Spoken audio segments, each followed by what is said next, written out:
ನಮಸ್ತೆ ಸ್ನೇಹಿತರೆ, ಇವತ್ತು ನಾವು ಪರೀಕ್ಷೆ ತಯಾರಿಯನ್ನು ಮಾಡಿಕೊಳ್ಳುವಂತಹ ಪ್ರಶ್ನೆ ತುಂಬಾ ಮುಖ್ಯವಾಗಿರುವಂತಹ ಪ್ರಶ್ನೆ. ಘಟಕ 4ರಲ್ಲಿ ನೀವು ನೋಡಿದರೆ ಘಟಕ 4ರಲ್ಲಿ ವುಡ್ಸ್ ವರದಿಯನ್ನು 5 ಅಂಕಕ್ಕೆ, 10 ಅಂಕಕ್ಕೆ, 15 ಅಂಕಕ್ಕೂ ಕೂಡ ಕೇಳುವಂತಹ ಪ್ರಶ್ನೆ. ಚಾರ್ಲ್ಸ್ ವುಡ್ ಅವರ ರವಾನೆ 1854. ಅವರ ವರದಿ ಯಾವ ರೀತಿಯಾಗಿತ್ತು ಎನ್ನುವಂಥದ್ದನ್ನು ಅವರು ಪಾಯಿಂಟ್ಸ್ ರೀತಿಯಲ್ಲಿ ಕೊಟ್ಟಿದ್ದಾರೆ. ಒಟ್ಟು 9 ಪಾಯಿಂಟ್ಸ್ಗಳಿದೆ. ಅದೇ ರೀತಿ ವುಡ್ಸ್ ಅವರ ವರದಿಯ ಒಂದು ವಿಮರ್ಶೆಯನ್ನು ಕೂಡ ಕೊಟ್ಟಿದ್ದಾರೆ. ಇದೆಲ್ಲವನ್ನು ಕೂಡ ನಾವು ಓದ್ಕೊಳ್ಬೇಕು, ತಿಳ್ಕೊಳ್ಬೇಕು, ಏನೆಲ್ಲ ವಿಚಾರಗಳನ್ನು ಕೊಟ್ಟಿದ್ದಾರೆ ಅಂತ. ಮುಖ್ಯವಾಗಿರುವಂತಹ ಪ್ರಶ್ನೆ. ನೀವು ಹಳೆಯ ಪ್ರಶ್ನೆ ಪತ್ರಿಕೆಗಳಲ್ಲಿ ನೀವು ಅದನ್ನು ನೋಡಿದರೆ ಹಲವು ಬಾರಿ ರಿಪೀಟ್ ಆಗಿ ಕೇಳಿರುವಂತಹ ಪ್ರಶ್ನೆ. ಆದ್ದರಿಂದ ನಾವು ಇವತ್ತು ನಮ್ಮ ಪರೀಕ್ಷಾ ತಯಾರಿಯಲ್ಲಿ ಅಭ್ಯಾಸದಲ್ಲಿ, ಪುನರಾವರ್ತನ ಅಭ್ಯಾಸದಲ್ಲಿ ಚಾರ್ಲ್ಸ್ ವುಡ್ ಅವರ ರವಾನೆ, ಚಾರ್ಲ್ಸ್ ವುಡ್ ಅವರ ವರದಿಯ ಬಗ್ಗೆ ತಿಳ್ಕೊಳ್ಳುವ.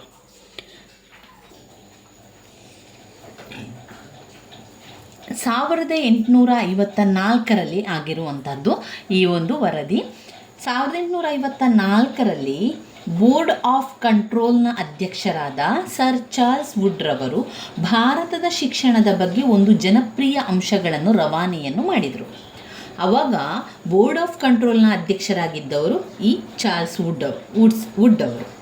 1854ರ ಇಸವಿಯಲ್ಲಿ ಅದು ಬೋರ್ಡ್ ಆಫ್ ಕಂಟ್ರೋಲ್ನ ಅಧ್ಯಕ್ಷರಾದವರು ಚಾರ್ಲ್ಸ್ ವುಡ್ ರವರು.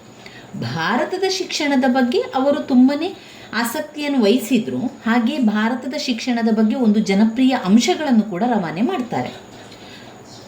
ಅದನ್ನು ವುಡ್ಸಿನ ಡೆಸ್ಪ್ಯಾಚ್ ಎಂಬುದಾಗಿ ಅದು ಪ್ರಸಿದ್ಧ ಆಗಿತ್ತು ಆ ಒಂದು ಕಾಲದಲ್ಲಿ. 1854ರಲ್ಲಿ ವುಡ್ಸ್ ಅವರ ಡೆಸ್ಪ್ಯಾಚ್ ಅಂತ ಅದು ಪ್ರಸಿದ್ಧ ಕೂಡ ಆಯಿತು ಈ ಒಂದು ಯೋಜನೆ. ಇದು ಭಾರತ ಶಿಕ್ಷಣದ ಒಂದು ಮಹತ್ವದ ಯೋಜನೆ ಎಂಬುದಾಗಿ ಪ್ರಸಿದ್ಧಿಯನ್ನು ಕೂಡ ಪಡೀತದೆ. ಭಾರತದಲ್ಲಿ ಇಂಗ್ಲಿಷ್ ಶಿಕ್ಷಣದ ಮಹತ್ವದ ಯೋಜನೆ ಎಂದು ಹೆಸರು ಪಡೆದಿದ್ದು, ಅದರಲ್ಲಿ ಕೆಲವೊಂದು ಮುಖ್ಯವಾದ ಅಂಶಗಳು ಕೊಟ್ಟಿದ್ದಾರೆ, ಮಹತ್ವದ ಅಂಶಗಳನ್ನು ಕೊಟ್ಟಿದ್ದಾರೆ. ಅದು ತುಂಬಾ ಪ್ರಸಿದ್ಧಿಯಾಯಿತು. ವುಡ್ಸ್ ಅವರ ಡೆಸ್ಪ್ಯಾಚ್ ಎನ್ನುವಂಥದ್ದು ಅಥವಾ ಭಾರತ ಶಿಕ್ಷಣದ ಒಂದು ಯೋಜನೆ, ಮಹತ್ವದ ಯೋಜನೆ, ತುಂಬಾ ಪ್ರಸಿದ್ಧವಾಗಿರುವಂತಹ ಒಂದು ಯೋಜನೆ. ಅದು ಭಾರತದಲ್ಲಿ ಇಂಗ್ಲಿಷ್ ಶಿಕ್ಷಣದ ಮಹತ್ವದ ಬಗ್ಗೆ ಹೇಳುವಂಥದ್ದು. ಅದರ ಮೊದಲನೇ ಪಾಯಿಂಟ್, ಇದು ಶಿಕ್ಷಣದ ಉದ್ದೇಶವನ್ನು ವಿವರಿಸಿದ್ದು, ಅದರ ಮೂಲಕ ಭಾರತೀಯರಿಗೆ ಕಲೆ ಇರ್ಬೋದು, ವಿಜ್ಞಾನ ಇರ್ಬೋದು, ತತ್ವಶಾಸ್ತ್ರಗಳಿರ್ಬೋದು, ಹಾಗೆಯೇ ಸಾಹಿತ್ಯ ಕ್ಷೇತ್ರಗಳಲ್ಲಿ ಪಾಶ್ಚಿಮಾತ್ಯರ ಶಿಕ್ಷಣವನ್ನು ನೀಡುವುದು ಆಗಿದೆ. ಇದು ಶಿಕ್ಷಣದ ಉದ್ದೇಶವನ್ನು ವಿವರಿಸಿದ್ದು, ಅದರ ಮೂಲಕ ಭಾರತೀಯರಿಗೆ ಎಲ್ಲವನ್ನು ಕೂಡ ಪರಿಚಯ ಮಾಡ್ತಾರೆ. ಕಲೆ ಆಗಿರ್ಬೋದು, ವಿಜ್ಞಾನ ಆಗಿರ್ಬೋದು, ಸಂಸ್ಕೃತಿ, ತತ್ವಶಾಸ್ತ್ರ ಎಲ್ಲವನ್ನು ಕೂಡ ನೀಡುವಂತಹ ಶಿಕ್ಷಣ ಇದೆಯಲ್ಲ, ಅದು ಪಾಶ್ಚಿಮಾತ್ಯರ ಶಿಕ್ಷಣವನ್ನು ನೀಡುವಂಥದ್ದು ಅಂತ ಅವರು ಹೇಳ್ತಾ ಇದ್ದಾರೆ. ಎರಡನೇ ಪಾಯಿಂಟ್ನಲ್ಲಿ ಭಾರತೀಯ ಭಾಷೆಗಳ ಅಧ್ಯಯನವನ್ನು ಪ್ರೋತ್ಸಾಹಿಸುವುದಾಗಿದೆ. ಭಾರತೀಯ ಭಾಷೆ ಏನಿದೆ ಅದನ್ನು ಪ್ರೋತ್ಸಾಹ ಮಾಡುವಂಥದ್ದು. ಇಂಗ್ಲಿಷ್ ಭಾಷೆಯನ್ನು ಭಾರತೀಯರಿಗೆ ಕಲಿಸುವ ಏರ್ಪಾಡು ಮಾಡುವುದಾಗಿದ್ದು, ಇದಕ್ಕೆ ಎಲ್ಲೆಲ್ಲಿ ಬೇಡಿಕೆ ಇದೆಯೋ ಅಲ್ಲಿ ಹೆಚ್ಚು ಸಂಸ್ಥೆಗಳನ್ನು ಸ್ಥಾಪಿಸುವುದು, ಯುರೋಪಿನ ಜ್ಞಾನವನ್ನು ಇಂಗ್ಲಿಷ್ ಹಾಗೂ ಭಾರತೀಯ ಭಾಷೆಗಳಲ್ಲಿ ತಿಳಿಸುವ ಏರ್ಪಾಡು ಕೂಡ ಮಾಡಲಾಯಿತು. ಇನ್ನು ಭಾರತೀಯ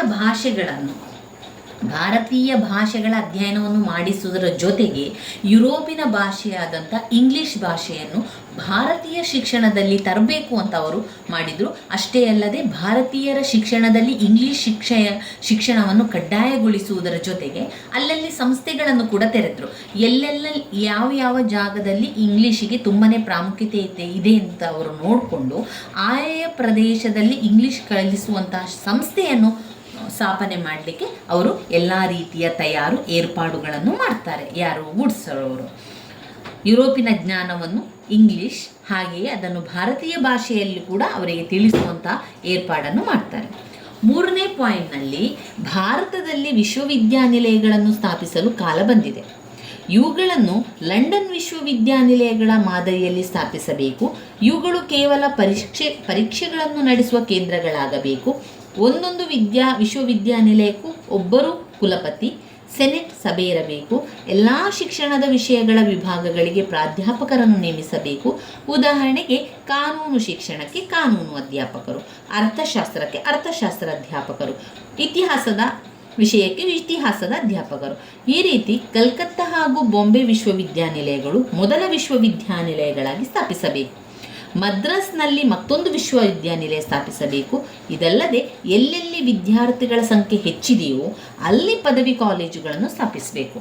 ನೋಡಿ, ವುಡ್ಸಿನ ವರದಿ ಶಿಕ್ಷಣದ ವಿಚಾರವಾಗಿ ಎಷ್ಟೊಂದು ಬದಲಾವಣೆಗಳು ತಂದಿತ್ತು ಆಗಿನ ಒಂದು ಕಾಲದಲ್ಲಿ ಅಂತ ಹೇಳಿದರೆ, ಅವರು ಹೇಳಿದರು, ಭಾರತದಲ್ಲಿ ವಿಶ್ವವಿದ್ಯಾನಿಲಯವನ್ನು ಸ್ಥಾಪಿಸುವಂಥ ಸಮಯ ಈಗ ಕೂಡಿ ಬಂದಿದೆ. ಈಗ ನಮ್ಮ ಭಾರತ ದೇಶದಲ್ಲಿ ವಿಶ್ವವಿದ್ಯಾನಿಲಯವನ್ನು ತೆರೆಯುವ, ಅದನ್ನು ಸ್ಥಾಪಿಸುವ ಅಂತ ಹೇಳಿ ವುಡ್ಸ್ ಅವರು ಹೇಳ್ತಾರೆ. ಭಾರತದಲ್ಲಿ ವಿಶ್ವವಿದ್ಯಾನಿಲಯವನ್ನು ಸ್ಥಾಪಿಸಿದ ನಂತರ ಈ ವಿಶ್ವವಿದ್ಯಾನಿಲಯಗಳು ಕೇವಲ ಪರೀಕ್ಷೆಯನ್ನು ನಡೆಸುವಂತಹ ಕೇಂದ್ರವಾಗಬೇಕು ಅಂತ ಅವರು ಹೇಳ್ತಾರೆ. ಈ ವಿಶ್ವವಿದ್ಯಾನಿಲಯಗಳು ಎಲ್ಲೆಲ್ಲಿ ಮಕ್ಕಳ ಸಂಖ್ಯೆ ಜಾಸ್ತಿ ಇದೆಯೋ ಅಲ್ಲಲ್ಲಿ ಸ್ಥಾಪನೆ ಮಾಡುವಂಥದ್ದು. ಅಷ್ಟೇ ಅಲ್ಲದೆ ಎಲ್ಲೆಲ್ಲಿ ಮಕ್ಕಳ ಸಂಖ್ಯೆ ಜಾಸ್ತಿ ಇದೆ ಅಲ್ಲಿ ಪದವಿಯನ್ನು ಕೂಡ, ಪದವಿ ಕಾಲೇಜುಗಳನ್ನು ಕೂಡ ಸ್ಥಾಪನೆ ಮಾಡಬೇಕು ಅಂತ ಅವರು ಹೇಳ್ತಾರೆ. ವಿಶ್ವವಿದ್ಯಾನಿಲಯವನ್ನು ಮುಖ್ಯವಾಗಿ ಎಲ್ಲಿ ಸ್ಥಾಪನೆ ಮಾಡಬೇಕು? ಕಲ್ಕತ್ತಾ ಮತ್ತು ಬಾಂಬೆಯಲ್ಲಿ ಮೊದಲ ವಿಶ್ವವಿದ್ಯಾನಿಲಯವನ್ನು ಕಲ್ಕತ್ತಾ ಮತ್ತು ಬಾಂಬೆಯಲ್ಲಿ ಸ್ಥಾಪನೆ ಮಾಡಬೇಕು. ಆ ಮುಖಾಂತರ ಶಿಕ್ಷಣವನ್ನು ಕೊಡಬೇಕು ಅಂತ ಅವರು ಹೇಳ್ತಾರೆ. ಅದೇ ರೀತಿ ಕಲ್ಕತ್ತಾ ಮತ್ತು ಬಾಂಬೆ ವಿಶ್ವವಿದ್ಯಾನಿಲಯಗಳನ್ನು ಮಾಡ್ತಾರೆ.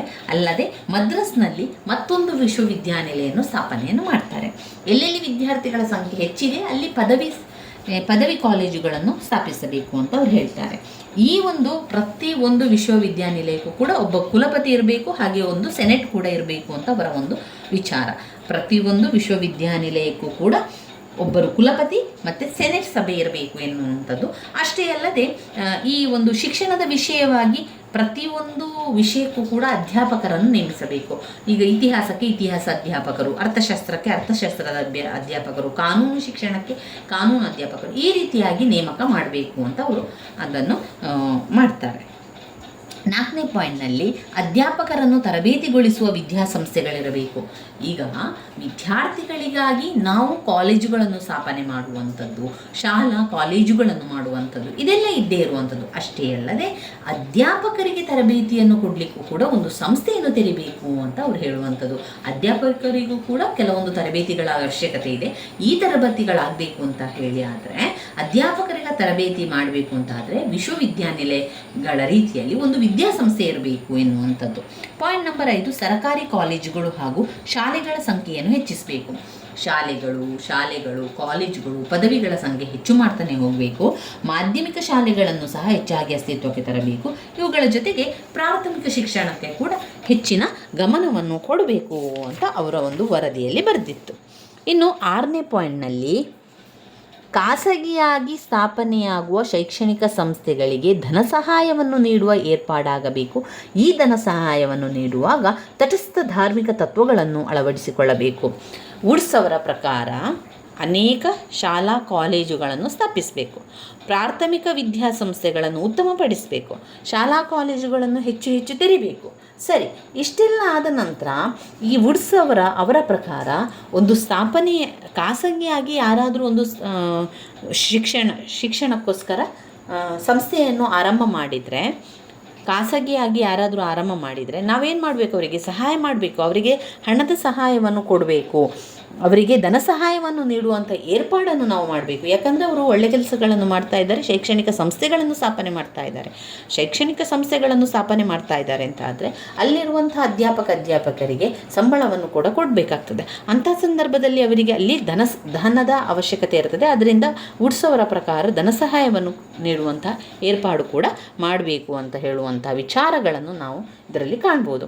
7ನೇ ಪಾಯಿಂಟ್, ಬುದ್ಧಿಶಾಲಿ ವಿದ್ಯಾರ್ಥಿಗಳಿಗೆ ಸ್ಕಾಲರ್ಶಿಪ್ ನೀಡುವ ಪದ್ಧತಿ ಅನುಸರಿಸಬೇಕು.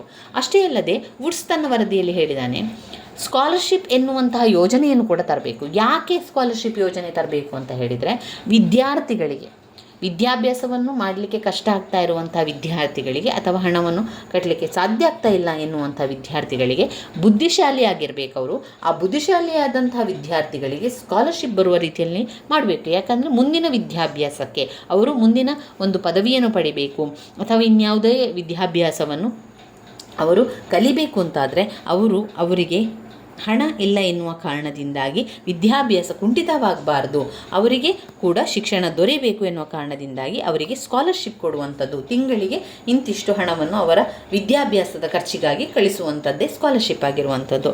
ಪಾಯಿಂಟ್ ನಂಬರ್ 8, ಮಹಿಳೆಯರ ಶಿಕ್ಷಣವನ್ನು ಪ್ರೋತ್ಸಾಹಿಸಬೇಕು. ಮಹಿಳೆಯರು ಶಿಕ್ಷಣ ಪಡಿತಾ ಇದ್ದಾರೆ ಅಥವಾ ಶಿಕ್ಷಣವನ್ನು ಪಡಿಬೇಕು ಎನ್ನುವಂಥ ಆಸಕ್ತಿಯಲ್ಲಿ ಅವರಿದ್ದರೆ ಅಂಥ ಸಂದರ್ಭದಲ್ಲಿ ಅವರಿಗೆ ಒಂದು ಪ್ರೋತ್ಸಾಹವನ್ನು ಕೊಡಬೇಕು. 9ನೇ ಪಾಯಿಂಟ್, ಎಲ್ಲ ರಾಜ್ಯಗಳಲ್ಲೂ ಒಂದು ಸಾಮಾನ್ಯ ಶಿಕ್ಷಣ ಇಲಾಖೆಯನ್ನು ಸ್ಥಾಪಿಸಿ ಒಬ್ಬೊಬ್ಬ ನಿರ್ದೇಶಕರನ್ನು ನೇಮಿಸಬೇಕು.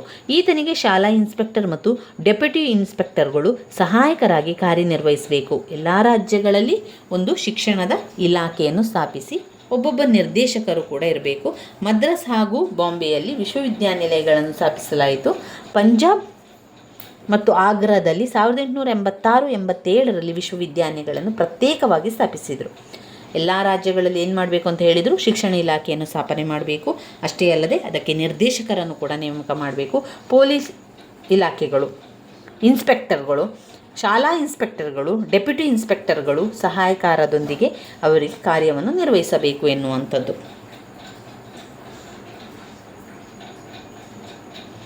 ಅನೇಕ ವಿಶ್ವವಿದ್ಯಾನಿಲಯಗಳನ್ನು ಈ ಒಂದು ವುಡ್ಸ್ ವರದಿಯ ಯೋಜನೆಯ ಅಡಿಯಲ್ಲಿ ಸ್ಥಾಪನೆ ಮಾಡ್ತಾರೆ. ಆದರೆ ಈ ಒಂದು ವಿಶ್ವವಿದ್ಯಾನಿಲಯನ್ನು ಮದ್ರಾಸ್ ಮತ್ತು ಬಾಂಬೆಯಲ್ಲಿ ವಿಶ್ವವಿದ್ಯಾನಿಲಯವನ್ನು ಕಲ್ಕತ್ತಾ, ಮದ್ರಾಸ್, ಬಾಂಬೆ ವಿಶ್ವವಿದ್ಯಾನಿಲಯಗಳನ್ನು ಸ್ಥಾಪನೆ ಮಾಡ್ತಾರೆ. ಪಂಜಾಬ್ ಮತ್ತು ಆಗ್ರಾದಲ್ಲಿ 1886-87ರಲ್ಲಿ ವಿಶ್ವವಿದ್ಯಾನಿಲಯಗಳನ್ನು ಪ್ರತ್ಯೇಕವಾಗಿ ಸ್ಥಾಪನೆ ಮಾಡ್ತಾರೆ. ಇನ್ನು ವುಡ್ಸ್ರವರ ಡೆಸ್ಪ್ಯಾಚ್ನ ವಿಶ್ಲೇಷಣಾತ್ಮಕ ವಿಮರ್ಶೆ ಅಂತ ಹೇಳಿದರೆ, ಭಾರತದ ಶಿಕ್ಷಣದ ಕ್ಷೇತ್ರದಲ್ಲಿ ವುಡ್ಸ್ರವರ ಡೆಸ್ಪ್ಯಾಚ್ ಒಂದು ಮಹಾತ್ಮರ ಮೇಲಿಗಲ್ಲು ಎಂದು ಹೇಳ್ಬೋದು. ಆದರೆ ಅದನ್ನು ಕೊಡಮಾಡಿದ ಮಾನ್ಯರು ಇದರಲ್ಲಿ ಯಾವುದೇ ನ್ಯೂನತೆಗಳಿಲ್ಲ ಎನ್ನುವಷ್ಟರ ಮಟ್ಟಿಗೆ ಹೊಗಳಿದ್ದಾರೆ. ಇದು ತನ್ನ ಯೋಜನೆಯಂತೆ ಕಟ್ಟುನಿಟ್ಟಾಗಿ ಶಾಲೆಗಳನ್ನು ಸ್ಥಾಪಿಸಿ ನಡೆಸಲು ಬದ್ಧವಾಗಿದ್ದು, ಇದು ವಿಶ್ವವಿದ್ಯಾನಿಲಯಗಳನ್ನು ಶೈಕ್ಷಣಿಕ ಅಂಗಗಳನ್ನಾಗಿ ಮಾಡದೆ ಕೇವಲ ಪರೀಕ್ಷೆಯನ್ನು ಮಾಡುವ ಅಂಗವನ್ನಾಗಿರಿಸಿದ್ದು ವಿಷಾದನೀಯ. ದೇಶೀಯ ಭಾಷೆಗಳಿಗೆ ಹೆಚ್ಚು ಗಮನವನ್ನು ನೀಡದೇ ಇರುವುದು ಇದರಲ್ಲಿ ವ್ಯಕ್ತವಾಗಿದೆ. ಖಾಸಗಿ ಸಂಸ್ಥೆಗಳಿಗೆ ಯಾವುದೇ ರೀತಿಯ ಭವಿಷ್ಯವಿಲ್ಲದಿರುವುದನ್ನು ಇದರಲ್ಲಿ ಕಾಣಬಹುದು. ಈ ಡೆಸ್ಪ್ಯಾಚ್ನಲ್ಲಿ ಇರುವಂಥ ಎಲ್ಲ ಮುಖ್ಯ ಮೂಲಾಂಶಗಳು ಸಹ ಸರಕಾರವು ಜಾರಿಗೆ ತರದೇ ಇರುವುದು ಕಂಡುಬರುತ್ತದೆ. ಆದರೂ ಸಹ ಈ ಯೋಜನೆಯು ಭಾರತೀಯರಿಗೆ ಯುರೋಪ್ನವರಂತೆಯೇ ಸಮನಾಗಿ ಶಿಕ್ಷಣವನ್ನು ಪಡೆಯಲು, ಜ್ಞಾನವನ್ನು ಹೆಚ್ಚಿಸಿಕೊಳ್ಳಲು ಪ್ರೋತ್ಸಾಹ ನೀಡಿದಂತಾಯಿತಲ್ಲದೆ 10 ಸಂಸ್ಥೆಗಳ ಸ್ಥಾಪನೆಗೆ ಕಾರಣವಾಯಿತು. 1854ರಿಂದ 1882ರವರೆಗೆ ಉನ್ನತ ಶಿಕ್ಷಣವು ಹೆಚ್ಚಿನ ಪ್ರಗತಿಯನ್ನು ಸಾಧಿಸಿತೆನ್ನಬಹುದು. ಇದರ ಪರಿಣಾಮವಾಗಿ ಕಲ್ಕತ್ತಾ, ಮದ್ರಾಸ್, ಬಾಂಬೆಯಲ್ಲಿ ವಿಶ್ವವಿದ್ಯಾನಿಲಯಗಳ ಸ್ಥಾಪನೆ, 1882ರಲ್ಲಿ ಲಾಹೋರದ ವಿಶ್ವವಿದ್ಯಾನಿಲಯ ಸ್ಥಾಪನೆ, ಶಾಲೆಗಳು, ಕಾಲೇಜುಗಳು ಹೆಚ್ಚಿನ ಸಂಖ್ಯೆಯಲ್ಲಿ ಸ್ಥಾಪನೆಯಾದವು. 1882ರ ಹೊತ್ತಿಗೆ ಸಾರ್ವಜನಿಕ ಶಿಕ್ಷಣ ಇಲಾಖೆಯಲ್ಲಿ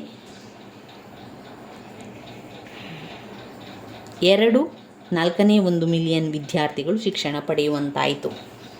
ಇವಿಷ್ಟು ವಿಚಾರಗಳು ವುಡ್ಸ್ ವರದಿಯಲ್ಲಿ ಬರುವಂತಹ ವಿಚಾರಗಳಾಗಿದೆ. ಇದನ್ನು ಅರ್ಥ ಮಾಡಿಕೊಂಡ್ರೆ ತುಂಬಾ ಸುಲಭ ಇದೆ. ಶಿಕ್ಷಣಕ್ಕೆ ಸಂಬಂಧಪಟ್ಟಂಥ ಎಲ್ಲ ವಿಚಾರಗಳು ಇದರಲ್ಲಿ ಇರುವಂಥದ್ದು. ನನ್ನ ವೀಡಿಯೋಸ್ ಎಲ್ಲ ನಿಮಗೆ ಇಷ್ಟ ಆಗಿದ್ದರೆ ಲೈಕ್ ಕೊಡಿ, ಶೇರ್ ಮಾಡಿ, ಸಬ್ಸ್ಕ್ರೈಬ್ ಮಾಡಲಿಕ್ಕೆ ಮರಿಬೇಡಿ ಸ್ನೇಹಿತರೆ. ಧನ್ಯವಾದಗಳು.